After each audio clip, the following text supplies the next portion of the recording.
Hola, ¿qué tal? En esta ocasión vamos a ver el tema de pragmática, que es la escuela anglosajona del discurso. El objetivo de esta sesión es que tú comprendas cuál es la función performativa del lenguaje, conocer la teoría de actos de habla de Austin y el esquema de máximas de Gris y la función ilocutiva del discurso que propone Searle.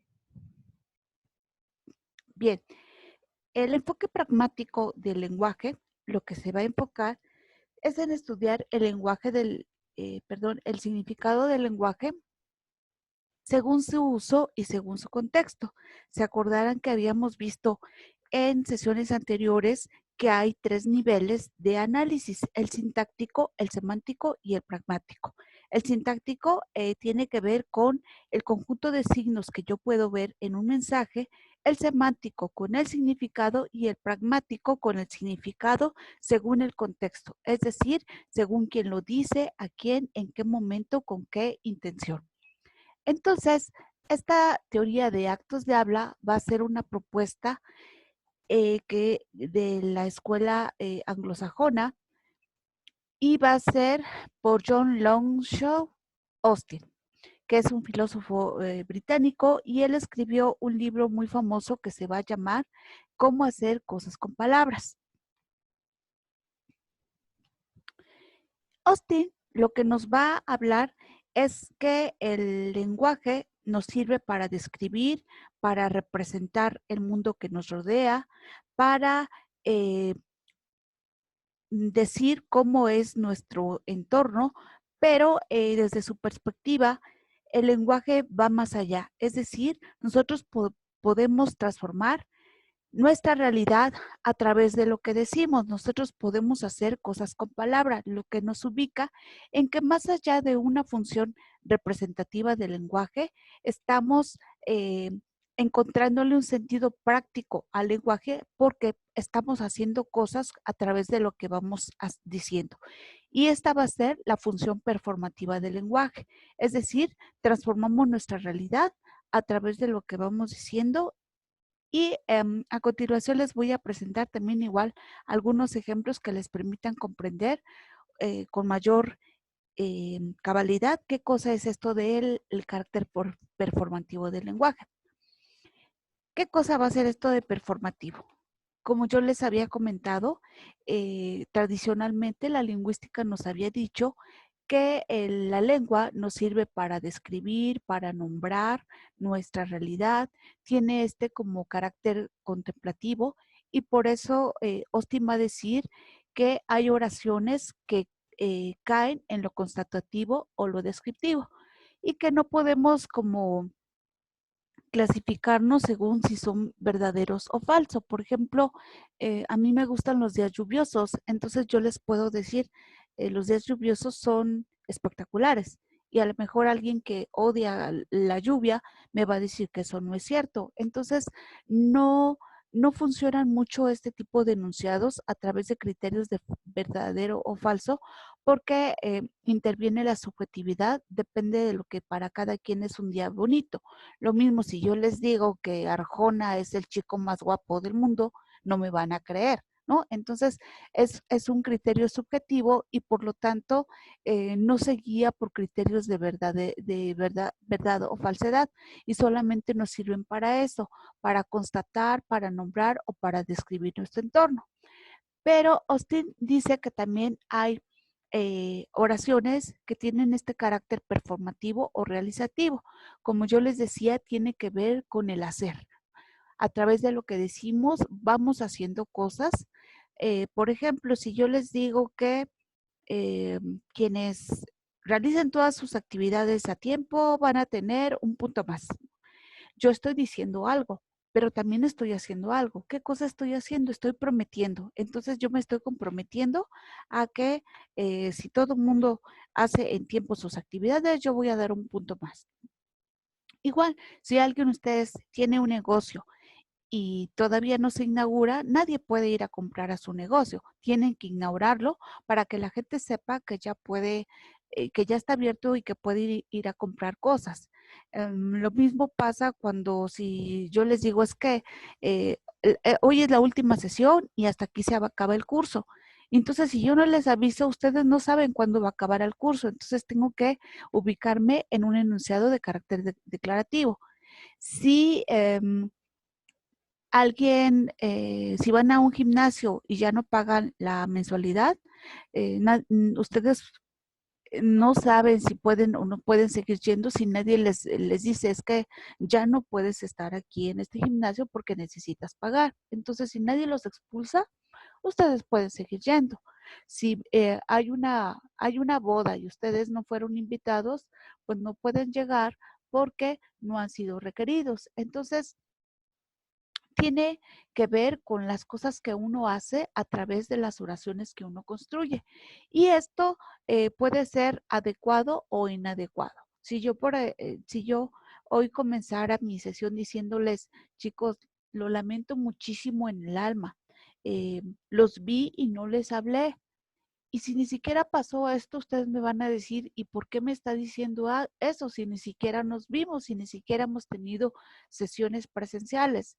Entonces, eh, pues no es una disculpa adecuada porque nunca nos vimos. Entonces, por eso en esta perspectiva, Austin habla de la teoría de los infortunios, porque dice, hay casos en los que puede haber que yo estoy haciendo algo, pero no lo cumplo o no hay condiciones. Si yo les estoy prometiendo un punto y a la mera hora no se los cumplo, pues esta teoría de los infortunios, les prometí y no cumplí nada. Y en otro tipo de oraciones, por ejemplo, esta de trae el libro, yo estoy diciendo algo, pero implícitamente lo que hay es una orden. Entonces, ustedes están entendiendo que hay un mandato allí y que tienen que traer un libro. Entonces, esta es la diferencia entre las oraciones descriptivas o constatativas y los realizativas. Lo constatativo o descriptivo a mí me va a permitir describir mi entorno y lo performativo hacer cosas, ir transformando mi realidad con lo que yo voy haciendo o lo que voy diciendo día a día. Entonces, estos enunciados realizativos o performativos, como los llama Austin, generalmente van acompañados de algunos rituales o convenciones, ya que requieren de ciertas condiciones para que sean considerados adecuados o desafortunados. ¿Se acuerdan que les había yo dicho de la teoría de infortunios? Ah, pues bueno, tiene que ver con eso. Si yo les digo, los declaro marido y mujer y soy su maestra de teorías del discurso, ¿me creerán que los casé? Pues obvio que no, porque yo no tengo ninguna facultad para poder llevar a cabo un matrimonio. Si yo les digo, bienvenidos a la facultad, al ya están aceptados en el posgrado, tampoco me la van a creer porque yo no tengo ninguna facultad para poder hacer un tipo de declaración de eso. Entonces, tiene que haber, ser la persona adecuada, estar las condiciones adecuadas para que esos actos que yo estoy pronunciando se puedan llevar a cabo. Si yo te digo, prometo que mañana iré, no llego, pues soy una persona que no tiene palabra y por lo tanto ya no vas a creer en mí más veces. Entonces, por eso Austin dice que pues si no se cumplen es porque es algo lamentable o desafortunado, pero que existen estos dos tipos de oraciones, las descriptivas y las performativas. Las descriptivas describo y los performativos hago cosas con lo que hablo. ¿Cómo los vas a clasificar, Austin?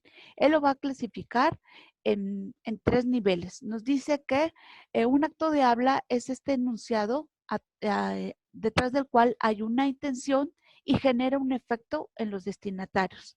Es decir, nosotros cuando hablamos construimos el mensaje de manera tal que nos permita generar esto, un efecto. Entonces, no solamente estamos en el terreno de describir nuestro entorno o de nombrarlo, sino que actuamos en el mundo porque hacemos cosas. ¿Qué tipo de cosas hacemos? Aconsejamos, amenazamos, damos órdenes, felicitamos, rechazamos, nos oponemos y esto es lo que hacemos. Hacemos cosas con palabras y esa es la función performativa. En los actos de habla importa mucho lo que decimos, pero además el efecto o la influencia que podemos ejercer en nuestras audiencias porque nosotros comunicamos nuestras intenciones y buscamos generar un efecto en el destinatario.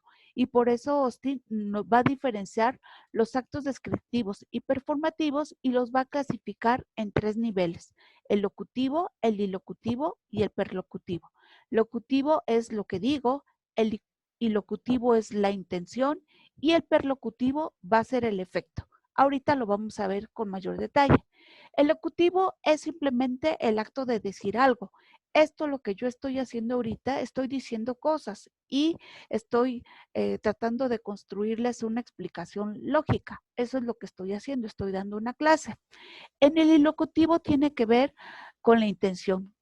¿Por qué lo estoy haciendo? ¿Qué se hace al decir algo? Entonces, obviamente eso me ubica en el terreno pragmático de quién soy, a quién se lo estoy diciendo y en qué momento. Ahorita yo no solamente les estoy dando una explicación, sino que estoy tratando de explicarles qué cosa es la teoría de los actos de habla y mi intención es que ustedes la comprendan, que ustedes aprendan.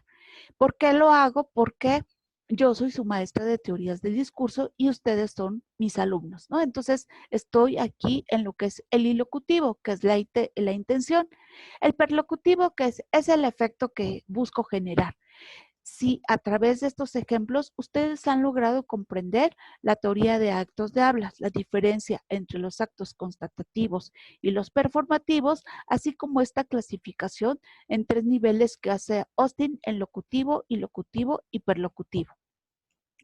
En esta lámina, lo que yo les comentaba, el locutivo es el acto de decir algo, por eso es decir. Y locutivo es con la intención, el acto que yo realizo al decir algo. Si yo lo que quiero es que eh, pongas atención, te lo diré. Te voy a decir, necesito que te quede muy claro este punto. Entonces, yo te estoy diciendo algo, necesito que lo entiendas bien. Mi intención es que comprendas, ¿no? Que te quede bastante claro. Y el efecto es este, que tú mismo me lo logres explicar. ¿Por qué? Porque lo comprendiste bastante bien. Entonces, el locutivo, es decir, ilocutivo la intención, hiperlocutivo es el efecto. En este ejemplo, yo tengo un gatito y le digo, mi niño, mañana te compraré tu comida. Le estoy diciendo algo. Entonces, el locutivo es lo que estoy diciendo. El ilocutivo es que me estoy comprometiendo, estoy haciendo una promesa a mi gatito que mañana le voy a comprar un Whiskas. Y el efecto producido, ¿no? Igual si se lo llevo y se pone muy contento o es su comida favorita y ronronea porque está muy agradecido, ese sería el perlocutivo, el efecto producido. Entonces, el locutivo, lo que se dice, y locutivo, cuál es la acción o la intención, y el perlocutivo, el efecto. Más ejemplos.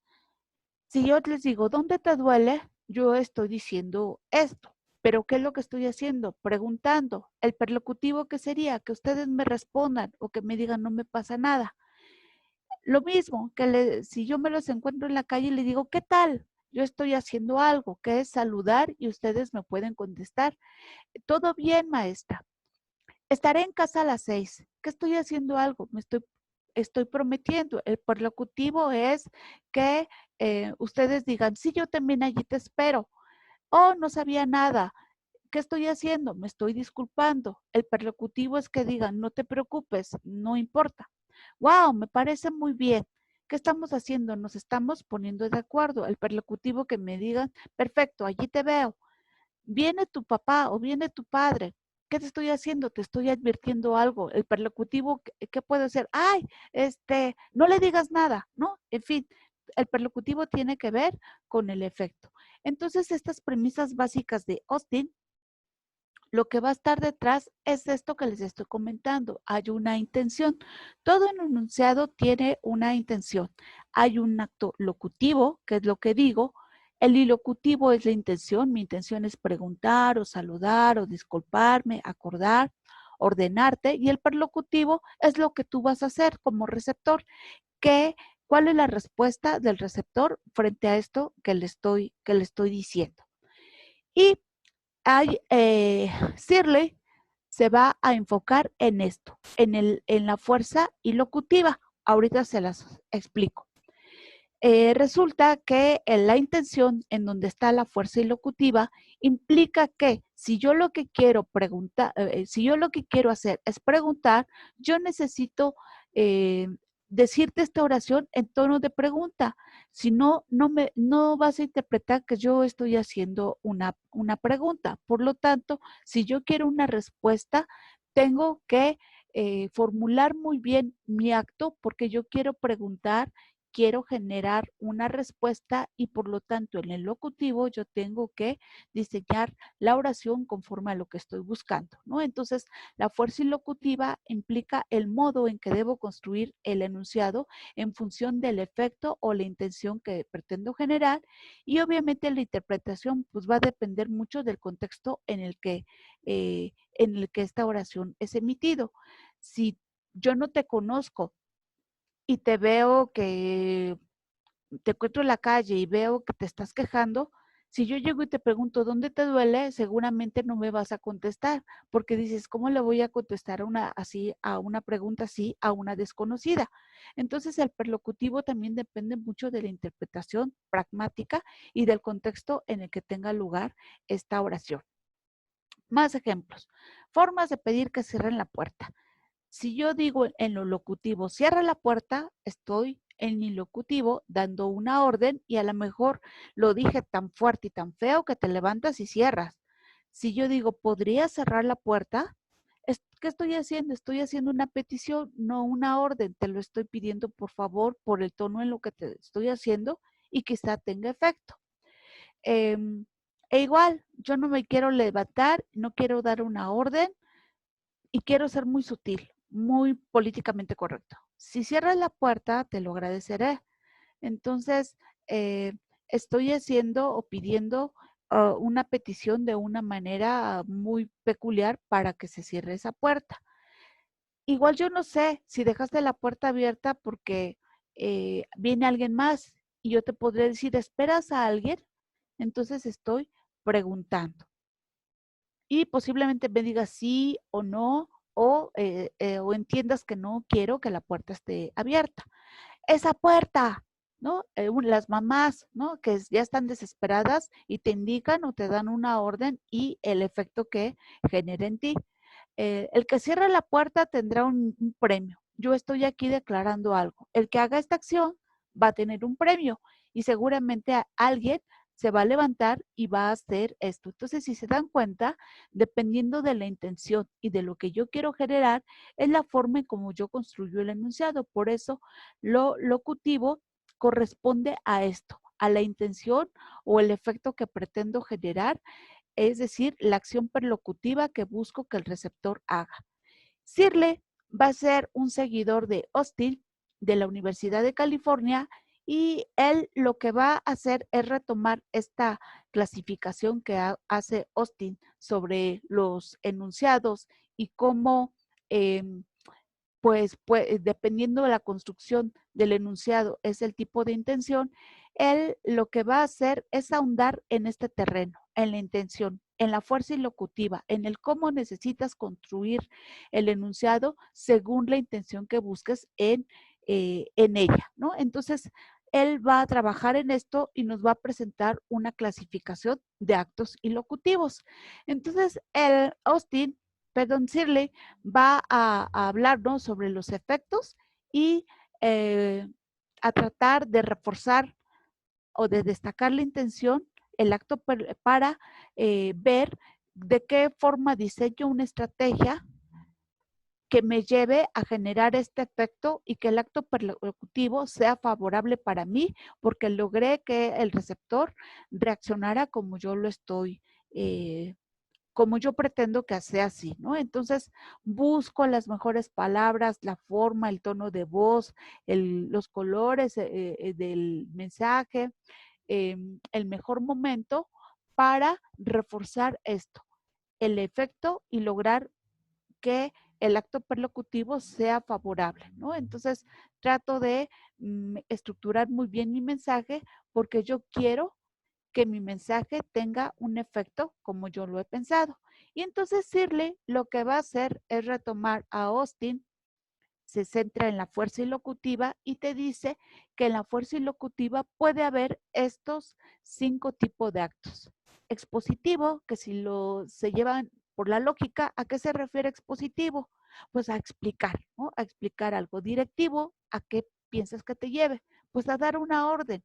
Compromisorios, a un compromiso. Expresivo tiene que ver con los afectos, ¿no? Con transmitir emociones. Y declaratorios o declarativos a transformar la realidad a través de una declaración, ¿no? Te declaro la guerra o igual ustedes cuando anden de novios, ¿quieres ser mi novia? ¿No? Entonces, cuando dices que sí o que no, ya cambia los términos de esa relación. Entonces, no es necesario, creo que memoricen, sino que más bien váyanse mucho por la lógica. Expositivo, explicar, directivo, orden, compromisorio, comprometerse, expresivo, los afectos y declarativo, el transformar la realidad. Entonces, en el acto expositivo, el hablante lo que busca es darte certeza, lo que busca es que el mensaje quede claro. Por eso aquí hay actos como afirmar, describir, informar, definir, creer, etcétera. Aquí el ejemplo es, estoy segura que él tuvo la culpa porque tenía el arma y se encontraron sus huellas. Este es un abogado y lo que quiere es pues que la muerte de alguien, pues sea castigado el culpable y por eso está dando todos los detalles de que la persona detenida es culpable. Entonces lo que está haciendo es explicando para lograr su cometido, que es el acusado sea encarcelado. Por eso está describiendo con tanto detalle. El directivo es cuando busca conseguir algo del oyente. Por eso allí entran actos como invitar, preguntar, ordenar, etcétera. Yo aquí es una frase emotiva, salta el muro y corre, eso es de campeones. Esta es una orden o es una invitación. ¿Por qué? Porque es un lema para un gimnasio y yo busco que la gente esté entusiasmada y que esté activa. Compromisorios. El hablante se compromete a realizar una acción. Por eso aquí entran actos como jurar, prometer, apostar, etcétera. Te juro que si me prestas dinero, te lo devuelvo la próxima semana, ¿no? Entonces, yo necesito algo, pero y ofrezco algo a cambio, con tal de que me prestes dinero, ¿no? Entonces, es un acto compromisorio. El expresivo tiene que ver con el estado afectivo, emocional o físico del hablante. Por eso hay actos como saludar, agradecer, felicitar, dar condolencias, etcétera. Si yo te digo, es que esta pandemia me da mucho miedo, ¿no? Entonces, yo lo que busco es generar tu empatía y que pues tú me des alguna palabra de aliento, ¿no? Entonces, por eso utilizo un acto de carácter expresivo. Y el declarativo es cuando el hablante busca transformar una situación, como yo les comentaba, ¿no? Ahí encontramos verbos como inaugurar, sentenciar, concluir. Por ejemplo, los juzgados. El acusado es declarado culpable. Entonces, nadie te puede meter a la cárcel si eh, no has sido sometido a un juicio y te han declarado culpable. Se levanta la sesión. Si estás en la Cámara de Diputados, nadie se puede salir si no el presidente de la Cámara dijo ya termina la sesión, se pueden ir. O yo te bautizo, ¿no? Si no hay una ceremonia que lleve a que alguien lo bautice, pues en las creencias católicas se dice que todavía un bebé tiene los cuernitos y si muere se va al limbo, ¿no? Entonces, esos actos declarativos tienen que ver con la manera en cómo yo transformo una situación o transformo la realidad. Entonces, ¿por qué son importantes estos actos de habla o por qué es importante? Porque si se dan cuenta, hemos estado hablando mucho de la intención. Si yo lo que quiero en lo ilocutivo es que tú compres determinado producto, a lo mejor te voy a explicar todas las ofertas que tiene ese producto para que tú lo compres. Por eso el enunciado va enfocado ahí. Entonces, Shirley, al enfocarse en la fuerza ilocutiva de los enunciados, lo que va a hacer es presentarnos esta tipología de opciones que tenemos para poder persuadir o poder convencer, y nos es útil para diseñar una ruta estratégica del discurso. Aquí les pongo un ejemplo de una mamá que está preocupado porque su hijo va mal en la escuela. Entonces, al principio le va a hacer un acto expositivo y le va a decir: hijo, por favor, estudia para que el día de mañana puedas tener un trabajo, puedas tener un mejor futuro si estudias una carrera. Pero el hijo sigue sacando cero y no le hace caso. Entonces entra el chantaje, y por eso aplica un acto compromisorio. Hijo, si estudias y si sacas buena calificación, te llevo de vacaciones a Cancún. Pero el hijo sigue sin estudiar. Entonces, igual recurre la mamá a la cuestión de las emociones para ver si eso le mueve, ¿no? Al hijo, y le dice: por favor, hijo, te lo suplico, mira que me preocupa, me angustia, no duermo, que no estudies. Entonces, es otra forma de persuadir. La mamá ve que nada de esto sirve, y entonces entra ya un nivel más fuerte ilocutivamente, porque pretende lograr su cometido. Por eso elabora un acto directivo y le dice: hijo, o estudias, porque es tu única obligación.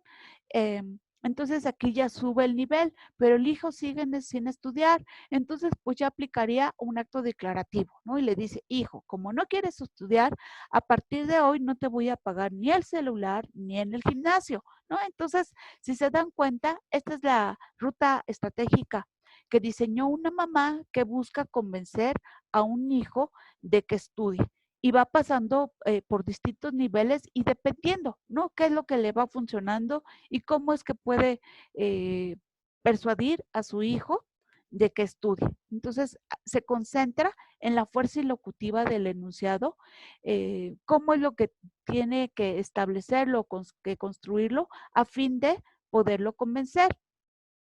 Aquí hay igual otro tipo de ejemplos sobre los actos de decirle: Rodrigo toca la guitarra.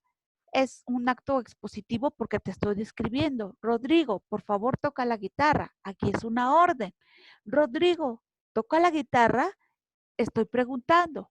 A partir de hoy, Rodrigo tocará la guitarra. Es un acto declarativo porque estoy anunciando algo. Rodrigo, toca la guitarra, qué bien. Entonces es expresivo y lo estoy felicitando. Quizá Rodrigo toque la guitarra, es expresivo, entonces es que yo anhelo que en esa fiesta Rodrigo toque la guitarra.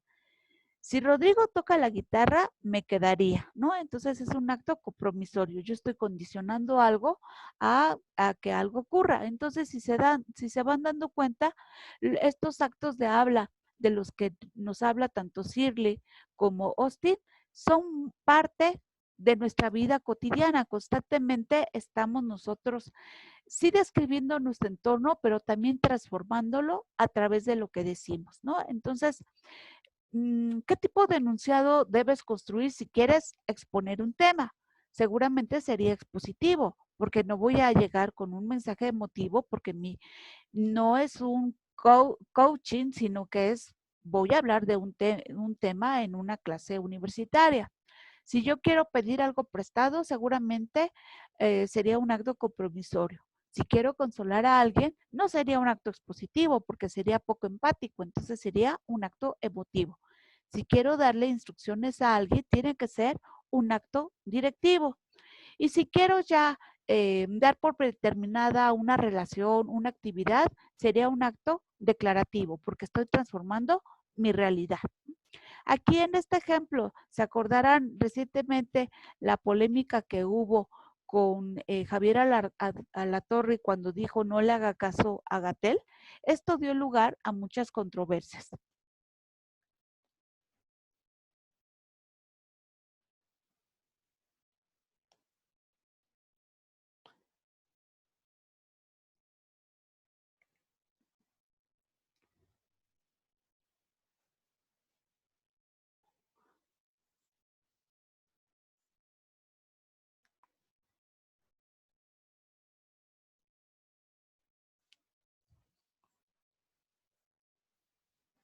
caso a Hugo López-Gatell.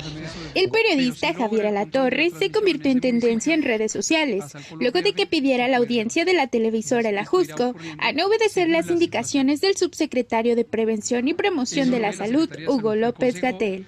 El comunicador señaló que las cifras de Gatell han sido desmentidas por algunos gobernadores en el país y para sustentarlo presentó una nota en donde el gobernador de Baja California, Jaime Bonilla, diera a conocer que la cifra de fallecidos por COVID-19 en el estado es de 72 y no de 31, como dijo el subsecretario. Tras los comentarios, el conductor y TV Azteca han dado mucho de qué hablar entre los internautas, pues han calificado como grave e irresponsable sus recomendaciones.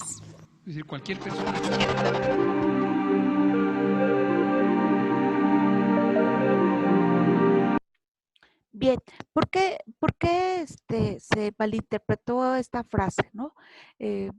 Javier Alatorre ha dicho que no fue su intención eh, hacer un llamado a desobedecer las recomendaciones en materia de sanitaria, pero él en ningún momento, cuando él dice no le crea a Gabriel, nunca nos Pero sus dice cifras y sus no, conferencias no, ya se no, volvieron irrelevantes. Es más, se lo decimos con todas sus palabras. Ya no haga caso a Hugo López-Gatell. El periodista Javier Alatorre. Ok, lo que nos dice es ya no le haga caso a Gatell y no completa la frase, no nos dice no le haga caso a las cifras, sino que más bien hay una descalificación total a lo que es Gatell y por eso la frase fue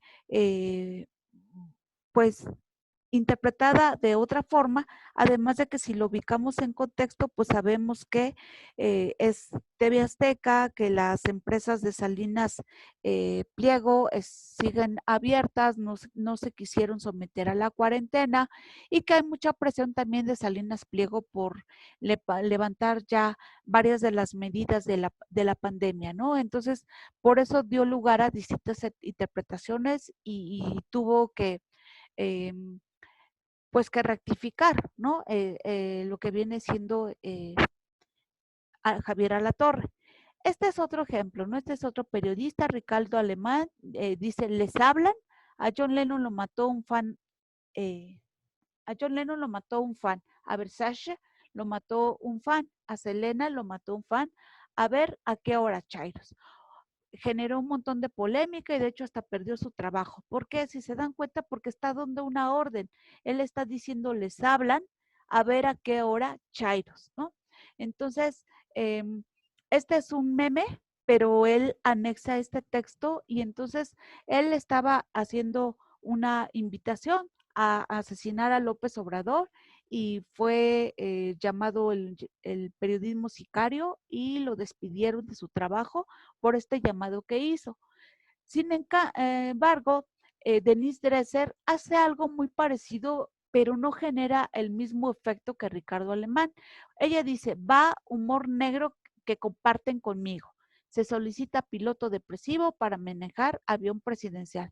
Se acordarán que hubo un accidente, no recuerdo en qué país, se estrelló un avión y al parecer el piloto tenía problemas de depresión y fue una operación suicida, pero no se interpreten como orden, como lo dice Ricardo Alemán, porque Denise dice, va a humor negro que comparte conmigo. Es decir, nos está advirtiendo que era una broma, es un acto emotivo y por lo tanto nos anticipa que está haciendo pues un chiste. En cambio aquí no, aquí sí, Ricardo Alemán nos está dando claramente una orden. Igual eh, hay un investigador que trabaja mucho con redes sociales y él publica en su cuenta, murió Humberto Eco, la maestra Gordillo sigue viva, murió Chuck Berry, doloroso, y la Gordillo sigue viva, infame, ¿no? Entonces, él aquí está haciendo una explicación de cómo es que está muriendo gente tan talentosa y gente pues, tan negativa, pues sigue estando viva, pero jamás da una orden, ¿no? Entonces, lo que está haciendo uso también es del humor negro y nunca se podría interpretar como estar deseando, ¿no? La muerte o buscando que alguien mate a Gordillo, ¿no? Si simplemente es un punto de vista. En este tweet también seguidores de Octavio Islas lo retoman, dice, y como dice Octavio Islas, la Gordillo sigue viva, ¿no? Entonces solamente es hacer uso del humor negro, pero nadie está llamando a que alguien quiera matar a Gordillo. Esta es la letra de una canción que seguramente ustedes también la conocen, ¿no? Y si nos metemos más a detalle, pues es un acto emotivo que tiene que ver con el coraje, con el despecho, pero tampoco es una orden, es un llamado a ir y asesinar a alguien, ¿no? Entonces, dependiendo también de todos estos elementos pragmáticos que les estoy comentando, es como también se van interpretando los actos de habla. Si me están preguntando, si me están explicando, dando una orden, si quieren mi apoyo, si están buscando que yo, de qué forma yo responda ante algo que me están diciendo. Entonces también la pragmática tiene que ver con eso, con la interpretación en contexto y también con la forma en que construimos el enunciado para poder persuadir a alguien. Si yo quiero persuadir a un niño, voy a tener que hablar con el lenguaje típico de los niños para que él me pueda comprender. Entonces, pragmáticamente, yo diría, pero qué discurso tan tonto, pero el discurso está enfocado a un niño y en función de ello es que se tiene que interpretar así. Entonces los actos de habla tienen que ver mucho con la intención. Otro elemento que también se ve en esta lectura es la teoría de la cooperación o máximas de Gris, que también Gris va a pertenecer a esta escuela anglosajona y él en lo que se va a enfocar es precisamente también en esta idea de trabajar con eh, lo locutivo. Va a plantear que es importante saber construir el enunciado para generar el efecto que se busca, ¿no? Él busca trabajar con lo ilocutivo y con lo locutivo y lo ilocutivo. Es decir, él trata de aterrizarnos en que la forma en cómo estructuramos el enunciado también va a facilitar o va a limitar la forma en cómo el otro lo pueda comprender por estos principios pragmáticos que ya les expliqué, por ejemplo, con el caso de Javier Alatorre y estos últimos posts, la forma en cómo se interpreta el mensaje es porque también depende de cómo viene estructurado. Entonces, muchas veces, como para poder poner en sintonía al emisor con el receptor, requiero respetar 4 máximas o 4 reglas básicas que nos habla Gris, a las cuales les va a llamar implicadoras y que son unos principios básicos que van a permitir poner en sintonía lo que decimos con lo que queremos decir, lo que decimos con la intención o el efecto que queremos lograr. Si yo te pregunta qué hora es y B responde aún hay tiempo, si se dan cuenta, pues no hay mucha relación entre la pregunta y la respuesta. A lo mejor A lo que quería preguntar es cuánto tiempo hay como para exponer y B lo está interpretando así en función de que están en ese contexto de dar una clase y B lo que lo está interpretando es para calmar los nervios de A. Entonces, el principio de cooperación de Gris implica esto, cómo el emisor y el receptor de alguna forma tienen que cooperar para lograr sintonizar en el proceso de la comunicación. Y este principio de cooperación de Gris se basa en estas máximas que busca lograr que el intercambio transcurra de una manera positiva a través del poner en sincronía al emisor con el receptor. Y son estas 4 máximas, la de cantidad, calidad o cualidad, la de pertinencia o relevancia y la de modo o manera. La de cantidad, ¿a qué me remite? Pues exactamente a la cantidad de información que yo necesito dar. Dice, da la cantidad necesaria de información, ni más ni menos. Entonces, ¿qué son máximas implica? Da la información como sea preciso o no des más información de la que sea necesaria. Si un niño te pregunta, ¿cómo nacen los bebés? Tú no te vas a poner a dar una explicación densa y con un lenguaje científico, porque el niño a lo mejor a su nivel no necesita tantos datos. Entonces, con que le des una explicación muy simple, te puede entender. Y si tú lo saturas de información, a lo mejor no cumples el cometido de satisfacer su curiosidad. Entonces, por eso la máxima de cantidad es cuánta información necesitas dar. Aquí yo traigo algunos ejemplos, ¿no? AMLO dice que el 90% de las llamadas sobre violencia contra las mujeres son falsas. Él hace una declaración en una mañanera, pero ¿qué creen? No te da los datos, de qué dependencia, un registro de estadística. Entonces, la declaración suena muy débil porque nos falta que nos den más datos. Por eso, Animal Político consulta a otro tipo de organizaciones de la sociedad civil y dicen que es falsa esta declaración porque ellos llevan un registro y están dándose cuenta que sí, las demandas de las mujeres que son violentadas en la época de la pandemia se están incrementando y en cambio AMLO no da ni mayores datos. Entonces, si esto es cierto, tendría que dar más información para que le podamos creer y por eso el argumento se cae. La máxima de calidad o cualidad tiene que ver con que la contribución que sea verdadera, que no sea algo que se crea que es falso o que uno no tiene las pruebas suficientes de su veracidad. Entonces, esta máxima de calidad se refuerza con estas dos submáximas. No diga nada que creas que es falso y no digas nada si no tienes pruebas suficientes. Por ejemplo, la comisión del gobierno que investigó el caso de Ayotzinapa concluyó que Ayotzinapa, los 43 estudiantes fueron calcinados.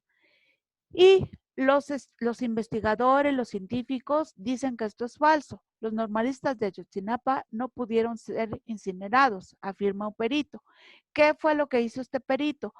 Pues llevó unos cerdos a incinerar y se dio cuenta que pues sí se quemaron los cuerpos de los cerdos, pero no se desintegraron, que necesitaba estar determinado número de horas con determinados grados de temperatura para lograr pulverizar los restos de los cerdos. Entonces, no pudieron haber sido quemados allí en esa zona porque no se lograba mantener una temperatura así con una hoguera. Por eso la afirmación del gobierno de Peña Nieto y del procurador Jesús Murillo Caram se cae por esto, porque no suena fidedigna, no es verdadera y lo que está diciendo pues son cosas que son falsas, ¿no?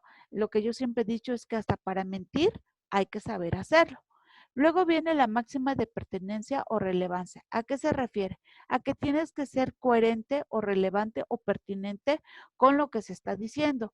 Es decir, si tú llegas a un velorio diciendo muchos días de estos, pues no tiene nada que ver una cosa con la otra. Entonces, es que tú seas directo, no le des vueltas a las cosas, vayas directo al grano y seas coherente y pertinente con lo que se quiere dar a entender. Por ejemplo, cuando a esta cantante Lucero le dieron un periodicazo que salió esta nota en TV Notas diciendo que ella fue a una cacería con su novio, quizá si se hubiera limitado a pedir una disculpa, hasta allí hubiera quedado el asunto. Sin embargo, ella saca un comunicado que si lo leen con detalle se darán cuenta que da datos e información que no tienen nada que ver con esto y por eso este comunicado no le ayudó a salir bien librada de esta crisis de comunicación, porque necesitaba que lo que decía el comunicado fuera coherente o pertinente con lo que decía esta revista o con lo que era acusada. Pienso que lo que yo les decía, que a lo mejor si hubiera solamente pedido una disculpa, hasta allí hubiera quedado el asunto, pero se puso a hablar de todas las actividades de sus hijos que nada tenía que ver con esto.